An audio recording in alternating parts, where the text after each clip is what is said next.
बदहाल सड़क के खिलाफ खुमती में प्रदर्शन, बोले ग्रामीण बदहाल सड़क से नहीं मिली निजात तो रोकेंगे कैलाश मानसरोवर यात्रा। कालिका खुमती बदहाल मोटर मार्ग के खिलाफ ग्रामीणों में आक्रोश बढ़ता जा रहा है। ग्रामीणों ने खुमती में शासन प्रशासन और कार्यदायी विभाग के खिलाफ जमकर नारेबाजी करते हुए प्रदर्शन किया। ग्राम प्रशासक गोपाल सिंह ने कहा कि कालिका से खुमती शुरुआती 5 किलोमीटर मोटर मार्ग दुर्घटनाओं को निमंत्रण दे रही है। आए दिन बाइक स्कूटी सवार लोग गिरकर घायल हो रहे हैं। स्थानीय लोगों को अपनी जान बचाने के लिए खुद गड्ढों को भरकर वाहन चलाने पर मजबूर होना पड़ा है। वहीं राजू बिष्ट ने कहा कि मोटर मार्ग की हालत दयनीय हो चुकी है। ग्रामीणों की कोई सुनवाई नहीं कर रहा है। मजबूरी में ग्रामीणों को 5 वर्षों के बाद शुरू होने वाली कैलाश मानसरोवर यात्रा को रोकने के लिए मजबूर होना पड़ेगा।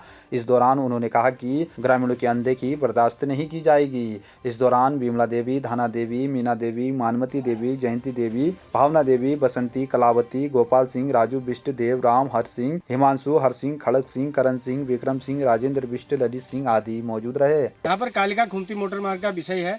लगातार लगभग 20-25 वर्ष पूर्व पीडब्ल्यूडी द्वारा इसका निर्माण हुआ। वर्तमान समय तक इसमें डामरीकरण का कार्य पूर्ण नहीं हुआ था।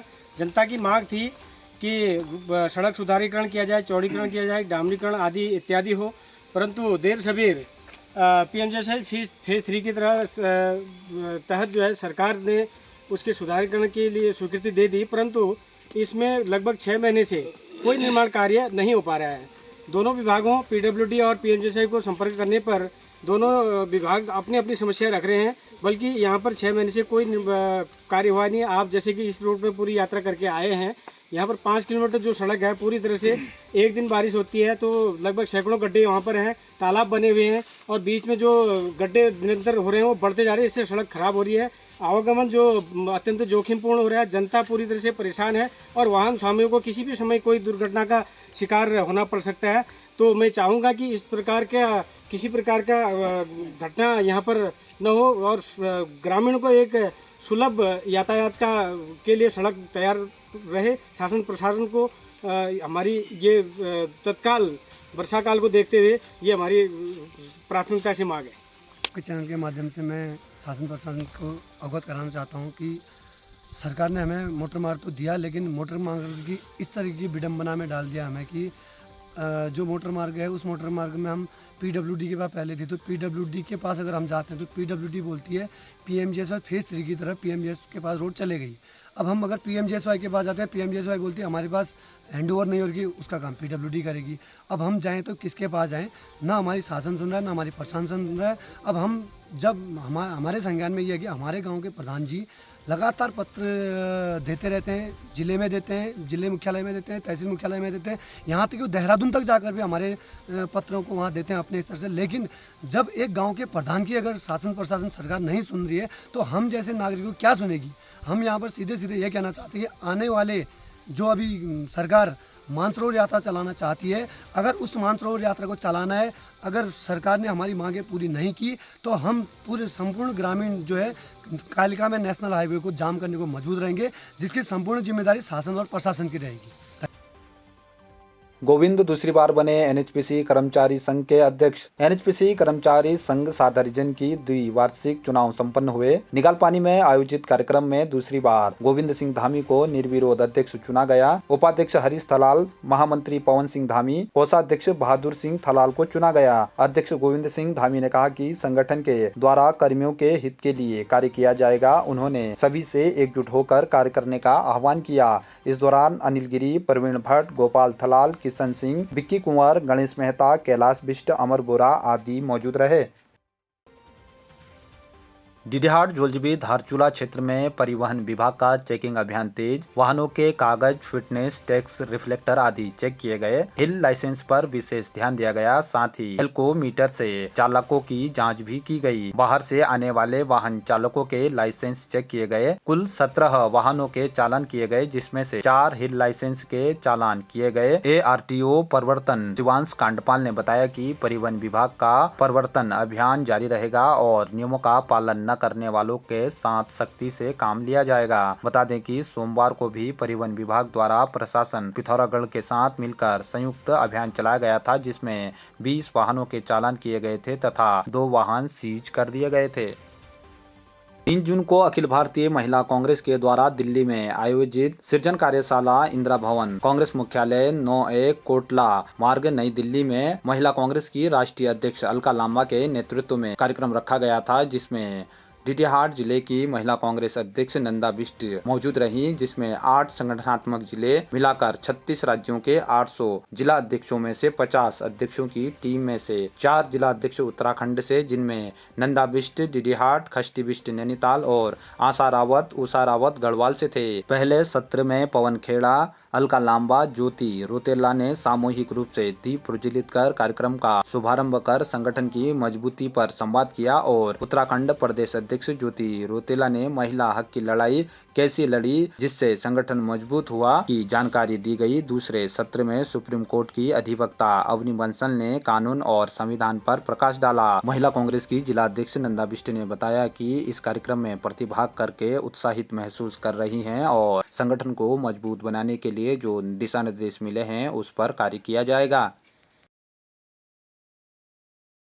जयकोट इंटर कॉलेज में शिक्षकों की कमी से छात्र संख्या में आ रही गिरावट, रोड कटिंग के बाद भूस्खलन से विद्यालय भवन के साथ ही प्रयोगशाला भी हुई क्षतिग्रस्त, जान जोखिम में रखकर अध्ययन कर रहे छात्र अभिभावकों ने जताई नाराजगी। आपको बता दें कि जयकोट इंटर कॉलेज में शिक्षकों की कमी के चलते छात्रों की संख्या में लगातार गिरावट दर्ज की जा रही है। वहीं बहुत से लोग अब बच्चों को पढ़ाने के लिए धारचूला पिथौरागढ़ का रुख कर रहे हैं। आपको बता दें कि राजकीय इंटर कॉलेज जयकोट में प्रवक्ताओं के 5 पद स्वीकृत हैं, जिनमें मात्र 1 अतिथि शिक्षक विद्यालय में मौजूद है। वहीं 7 सहायक शिक्षकों में से 3 पक्के शिक्षक और 1 अतिथि शिक्षक मौजूद हैं। आपको बता दें कि इस क्षेत्र में भूस्खलन के बाद से विद्यालय भवन क्षतिग्रस्त हो गया। वहीं 55 लाख की लागत से बना विज्ञान भवन, लाइब्रेरी आदि भवन भी पूरी तरह से क्षतिग्रस्त हो गया है। आपको बता दें कि स्थानीय लोगों ने ऐसी व्यवस्था पर नाराजगी जताई है। अभिभावकों ने कहा कि भूस्खलन संभावित क्षेत्र में बच्चों के पढ़ने के दौरान उनका मन डरा रहता है और बच्चों की सुरक्षा को लेकर काफी चिंता होती है। वहीं खंड शिक्षा अधिकारी राजेश कुमार अटवाल ने बताया कि शासन स्तर पर अतिथि शिक्षकों एवं स्थायी शिक्षकों की नियुक्ति प्रक्रिया गतिमान है। शिक्षकों की उपलब्धता होते ही विद्यालय में शिक्षक भेजे जाएंगे। साथ ही ऑनलाइन और ऑफलाइन क्लास चलाने की व्यवस्था भी की जा रही है। नमस्कार दोस्तों, मैं हूं राकेश तिवारी। आप देख रहे हैं मानसरोवर न्यूज़ सीमांत की आवाज़। जैसा कि हम लोगों ने मुहिम शुरू की हुई है कि ग्रामीण क्षेत्रों से ही हम ग्राउंड जीरो से रिपोर्टिंग करते हैं और वहां की परेशानियों को, वहां की दिक्कतों को दिखाने का प्रयास करते हैं और शासन प्रशासन स्तर पर उन चीज़ों का समाधान हो सके उसकी हम लोग कोशिश कर रहे हैं। आज इसी कड़ी में हम पहुँचे हैं आपके ग्राम सभा जयकोट के अंदर। राजकीय इंटर कॉलेज जयकोट है और यहाँ पर पहुँचने के बाद जब विद्यालय की परिस्थितियों को हम यहाँ पर खुद देख रहे हैं तो उसके बाद पता चल रहा है कि इधर पर जो सड़क कटिंग का कार्य हुआ, जो अभी निर्माणाधीन भी है कुछ क्षेत्रों में, तो उस जगह पर कार्य के बाद यहाँ पर जो भूस्खलन हुआ उसके बाद यहाँ के विद्यालय का भवन क्षतिग्रस्त हो गया, विज्ञान लैब क्षतिग्रस्त हो गया। तो इसी संबंध में हम हमारे साथ बात करने के लिए हैं इसी विद्यालय के पूर्व छात्र हैं और यहीं के स्थानीय निवासी हैं, भास्कर जी हैं।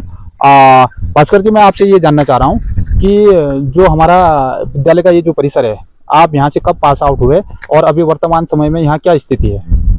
मैं 2020 में यहाँ से पास आउट हो गया था और वर्तमान स्थिति में यहाँ पे बरसात के कारण ये मलबा आ गया और कई छात्र हमारे 10 और 11 और 12 क्लास पूरी ख़राब हो गई है। आजकल ज़्यादा व्यवस्था नहीं है। फिलहाल सरकार से मैं ये कहना चाहूँगा कि हमारे इसमें ये रोड के कारण और स्कूल में यहाँ बच्चों की संख्या भी कम हो चुकी है। फिलहाल अब हमारे नए स्कूल के लिए हम भी सरकार से यही आग्रह करते हैं कि कहीं सरकार हमें नया स्कूल दे। अब हमारी लैब ख़राब हो गई है, 4-5 कमरे यहाँ ख़राब हो गए। हम आजकल विद्यार्थी 2-4 कमरों में ही अपनी क्लासेस पूरी करती है और साइंस लैब भी ख़त्म हो चुकी है। अब इसके अलावा क्या कहूँ मैं, आप ही बताइए। सर हमें तो बहुत ही परेशान है सर। आप बस बोलेंगे बातें, दिन में भी खतरा, हम तो इधर उधर वगैरह जाते, क्या करें, हमारे पास जगह नहीं है, इसलिए हम कहीं जा नहीं पाते सर। अब क्या करें, आप ही देखो सर, आप ही आ रखे, खुद ही आप ही देखो।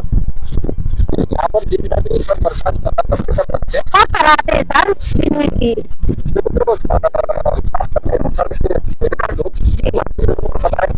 बताया था सर, हम क्या कर सकते हैं, सब शासन जो कुछ करते हैं बोला हमारे स्कूल में तो ये लोगों ने ध्यान ही नहीं दिया। और सर हम तो सिर्फ जैसे चाहिए पत्नी जैसी बैठे हैं सर, आप ही देखते हो।